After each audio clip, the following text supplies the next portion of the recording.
fracture. So that's something that was the mandible now, because the mandible had two areas where it erupted through the bone. It came through here, and on the opposite side, oh, actually also in the back. I don't even know if you can pick that up. I'll hold it still for a minute, give you a chance for the camera to focus in on that. And let me turn this around slowly. And it broke through here. So this horse was in a really distressed situation.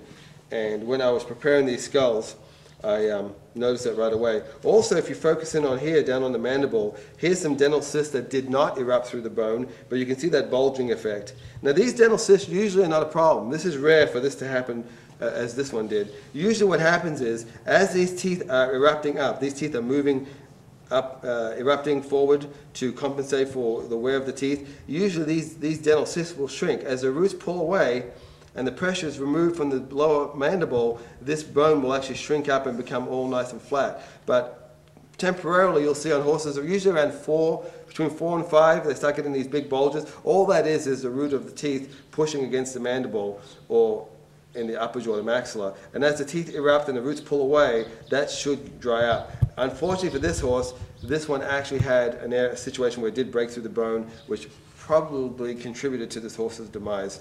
I would not know for sure because I did not have anything to do with this horse. I just collected the skull once it had passed away. So that was just something that to keep in mind, that there are complications that can arise, but this again is not the norm.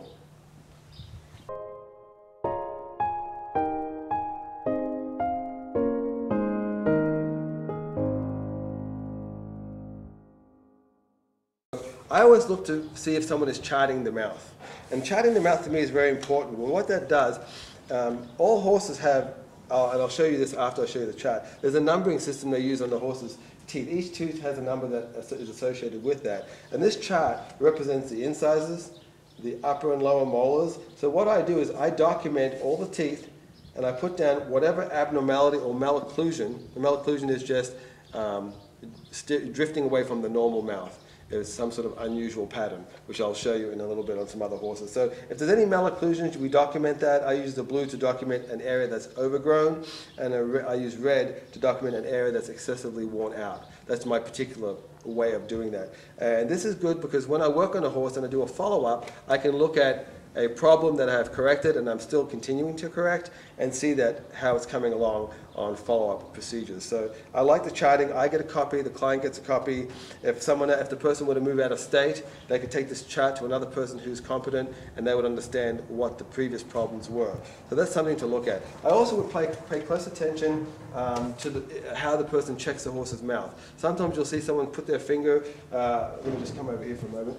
They'll put their finger alongside and feel some points. That's not going to really tell you anything. What you've got to do, and you can use a speculum, which is a device they use to keep the mouth open. You can use a speculum to look inside the mouth and see if the teeth are level or if there's some abnormalities, or you can at least open the mouth with a light on your head and look inside the mouth. If a person is not looking inside the mouth to inspect the horse's teeth before they start the horse, I would question the quality of their work. A lot of times you'll see someone, they'll rub their fingers in and feel for points and say that the horse's teeth are okay or not okay. And that's really not an appropriate way to check a horse's teeth. So look to see if they're actually looking in the mouth, inspecting it properly to look for any malocclusions. And that's really a more detailed way to inspect a horse's mouth. And obviously the use of power tools is helpful. File floating, there are some people who have taken additional training to use files appropriately. Unfortunately, most of the time when files are used, they're just filing the sides of the teeth, they're just filing the points, but they're not really doing anything on the occlusal surface itself. Now, if they're not doing the occlusal surface, it's not really proper dentistry. Filing off the points, I would consider that about 15% of the dentistry, and there's another 85% of the dentistry, which is the incisor work and actually doing occlusal surface correction, upper and lower, and balancing the entire mouth versus just knocking off a few irritating points. I wanted to show you, I did some dentistry on this skull earlier, and I wanted to show you exactly what we did as far as, so let's get the camera, and I want to show you, actually let me show you this side first. I'll show you the before and after. So if you take a look at here, you can see these ridges here. I'm going to take the skull right off actually. You see these ridges, this is called excessive transverse ridges or accentuated transverse ridges. They go by a couple different terms. This is the You can see it's a little spiked in the back. So this is basically what basic file floating. I'm not talking about someone who's proficient with a file, I'm talking about someone who just knocks off the points. If they were to just do a basic file float, they would have been addressing these buccal edges here and just knocking off some sharp points, which is important, but they would not have been addressing this occlusal surface. And if you can see that, it is uneven, it's high in these areas, it's a little bit low here, there's a point right there. Now let me flip it around and show you the area we worked on with the motorized tools.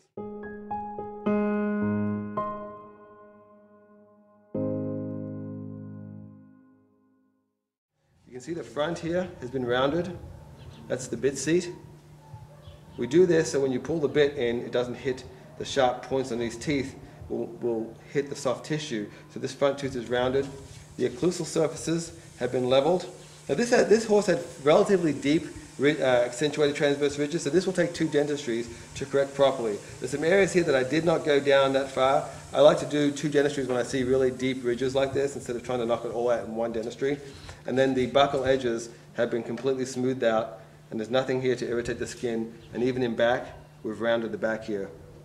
So that will make sure the horse is very comfortable. And here's the lower molars on the mandible. Again, there's your bit seat. So you can imagine when you're pulling the bit back, all the soft tissue on the side of the horse's mouth will pull into this too. So if it's rounded, that's not going to aggravate the horse's tissue. We also looked at the occlusal surface here, the angle. This should be sloping. There should be a slight slope here, and you want to maintain that angle.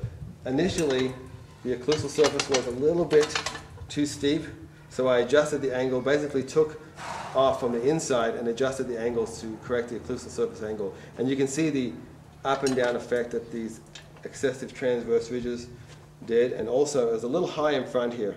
So you can see it's excessively worn here and a little high in front. So what we did was basically balance the mouth, reduce the height here, just clean up a little bit this area on the other side obviously, but this is the area that isn't been touched. You can see this point here. You can imagine now pulling that bit in, the soft tissue hitting this point will cause your head to cause your horse to toss its head and fight the bit.